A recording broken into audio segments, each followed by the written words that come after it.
ಹುಟ್ಟು ಸಾವುಗಳೆರಡು ಒಂದೇ ನಾಣ್ಯದ ಎರಡು ಮುಖಗಳಿದ್ದ ಹಾಗೆ. ಹಾಗೆ ಪ್ರಕೃತಿಯ ಧರ್ಮ ಕೂಡ ಹೌದು. ಆತ್ಮಜ್ಞಾನದ ಅರಿವಿಲ್ಲದೆ ಇದ್ದವರಿಗೆ ಸಾವಿನ ಭಯ ಕಾಡುತ್ತೆ. ಆತ್ಮದ ಅರಿವು ಇದ್ದವರಿಗೆ ಸಾವಿನ ಭಯ ಇರೋದಿಲ್ಲ. ಆದ್ರಿಂದ ನಾವು ಆತ್ಮ ಅನ್ನೋದನ್ನ ತಿಳ್ಕೊಂಡಾಗ ಅವ್ರಿಗೆ ಸಾವಿನ ಭಯ ಹೋಗ್ಲಾಡ್ಸುತ್ತೆ.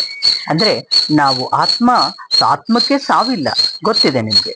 ಆತ್ಮ ಯಾವಾಗಲೂ ಅದು ನಿರಂತರವಾಗಿರುತ್ತೆ, ಅವಿನಾಶಿ, ಅಮರವಾಗಿರುತ್ತದು. ಆದ್ದರಿಂದ ನಾವು ಆತ್ಮದ ಜ್ಞಾನವನ್ನ ತಿಳ್ಕೊಂಡಿದ್ರೆ ಇಂತಹ ಒಂದು ಭಯ ನಮಗೆ ಕಾಡೋದಿಲ್ಲ.